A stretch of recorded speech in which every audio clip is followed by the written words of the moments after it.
Assalamualaikum warahmatullahi wabarakatuh. Perkenalkan, nama saya Fatsarah Sulistijanto dari kelas 3A dengan nomor NPM 23030500049. Nah, jadi di video kali ini saya akan sedikit menjelaskan materi tentang kondisi keluarga dalam proses pembelajaran ini.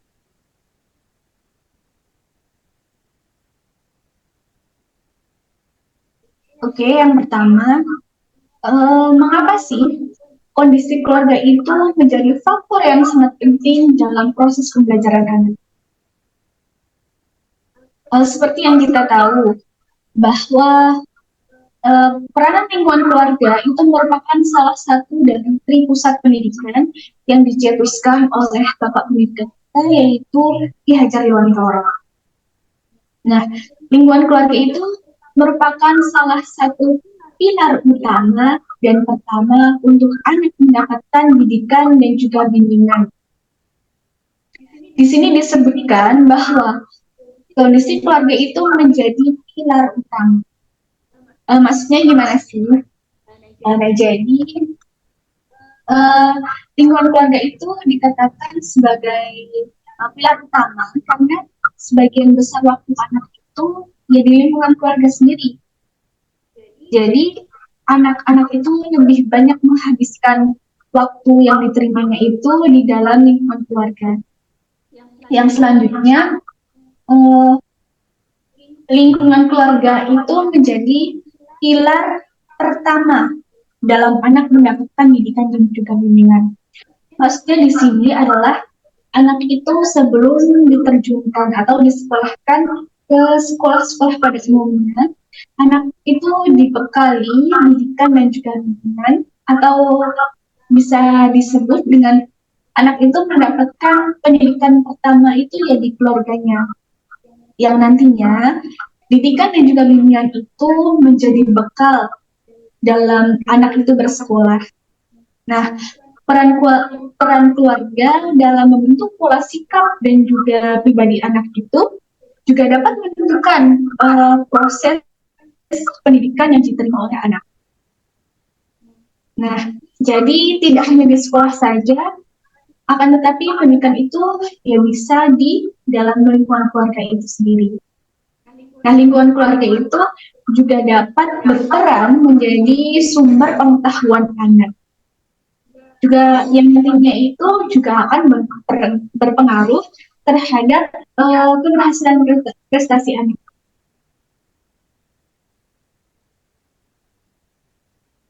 Yang selanjutnya, faktor-faktor apa saja sih yang mempengaruhi kondisi keluarga itu dalam proses pembelajaran anak? Di sini ada 3 poin penting.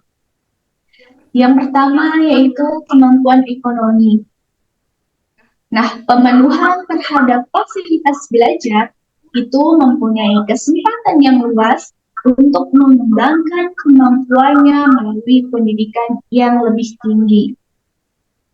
Jadi di sini maksudnya seperti yang kita tahu bahwa anak-anak jika dengan kondisi keluarga itu yang memiliki keterbelakangan, maksudnya kondisi keluarga anak itu mencukupi atau memadai, itu nantinya akan memudahkan orang tua itu dalam memberikan fasilitas dan juga dukungan dalam proses pembelajaran anak sendiri. Jadi dengan adanya ekonomi yang memadai, maka akan memudahkan orang tua memberikan fasilitas dan sarana gitu ya untuk anak mengembangkan pendidikannya. Misal anak itu bisa dimasukkan ke les private, bimbel, homeschooling gitu ya. Bahkan nanti anak itu bisa ke perguruan tinggi gitu. Nah, begitu sebaliknya, apabila anak itu dari kondisi keluarga yang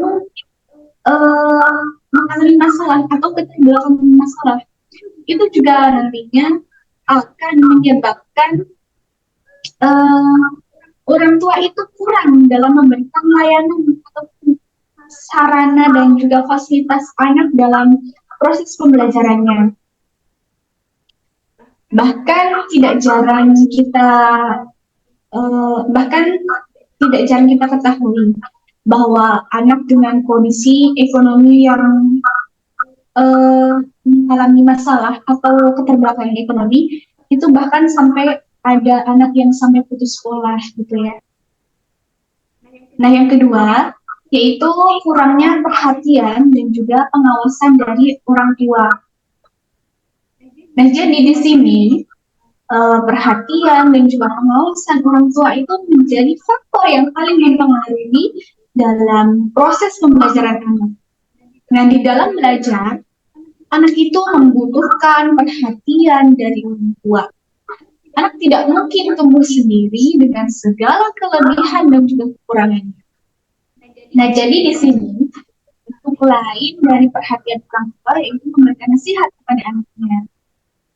Nah, di sini kita sebagai orang tua itu kita harus memberikan perhatian dan juga pengawasan anak dalam proses belajarnya. Misal kita memberikan pengarahan atau pengawasan saat anak itu sedang belajar. Ketika anak mengalami kesulitan, itu kita bisa membantunya. Dan misal anak itu mendapatkan suatu pencapaian atau prestasi atau keberhasilan atau apapun itu, kita sebagai orang tua itu kita harus memberikan perhatian kepada anaknya, seperti kita memberikan apresiasi, memberikan applause, memberikan reward supaya nantinya diharapkan agar motivasi belajar anak itu bisa meningkat. Yang selanjutnya itu harapan orang tua yang terlalu tinggi. Nah, biasanya orang tua itu selalu menuntut agar anaknya itu sesuai dengan apa yang diharapkannya. Tapi di sisi lain, orang tua itu tidak memperhatikan sejauh mana kemampuan anaknya itu. Gitu. Nah, jadi kita sebagai orang tua itu kita boleh memberi harapan atau kita memiliki harapan kepada anaknya. Tapi di sisi lain kita juga harus memperhatikan sejauh mana sih kemampuan anak kita. Gitu. Nanti dikhawatirkannya jika orang tua terlalu menuntut anaknya, tapi anaknya itu tidak bisa kayak memenuhi ekspektasi orang tuanya, itu malah nanti dikhawatirkannya anak itu mengalami depresi, stres, gitu ya. Jadi kadang kan juga kita sering menjumpai ya, ada yang orang tua itu selalu membandingkan anaknya dengan orang lain. Misal dia bisa kok dapat prestasi seperti ini, dapat juara 1, kamu juga bisa, terus bisa. Nah, tapi di sisi lain orang tua itu tidak memperhatikan tadi kemampuan anaknya. Nah, jadi kita seharusnya sebagai orang tua itu kita boleh memberi atau menaruh harapan kepada anak kita. Tapi di sisi lain kita juga harus memperhatikan kemampuannya tadi. Nah, kita sebaiknya sebagai orang tua itu kita harus dengan perhatian, kita harus mensupport anaknya supaya nantinya belajar anak itu akan meningkat.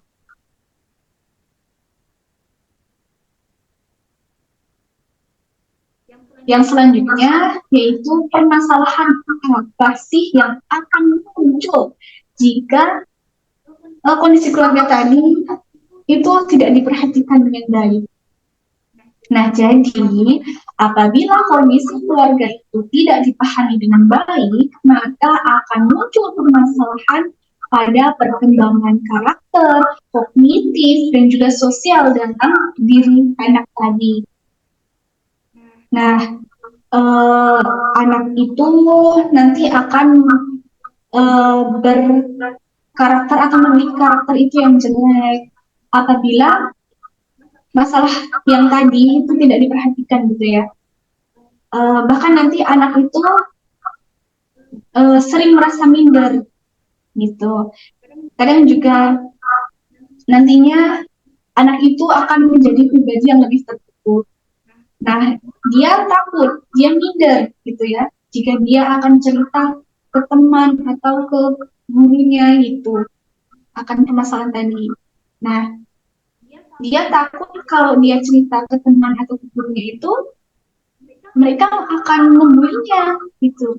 Jadi anak itu menjadi pribadi yang tertutup dan bahkan ada yang lebih parah, bukan lebih parah sih, tapi nanti juga akan berdampak juga ke dalam proses pembelajaran anaknya. Nah, nantinya anak itu memiliki motivasi belajar yang rendah. Gitu. Nah, jadi agar permasalahan-permasalahan ini itu tidak terjadi, ya kita harus memperhatikan faktor-faktor yang tadi.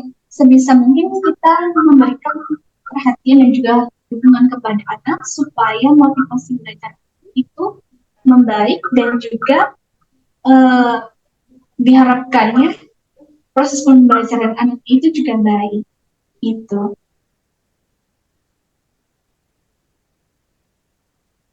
Nah, jadi cukup sekian materi yang bisa saya sampaikan. Apabila dalam saya menyampaikan materi ini banyak kesalahan, banyak kesilapan, banyak kata-kata saya yang kurang berkenan, mohon dimaafkan. Terima kasih. Wassalamualaikum warahmatullahi wabarakatuh.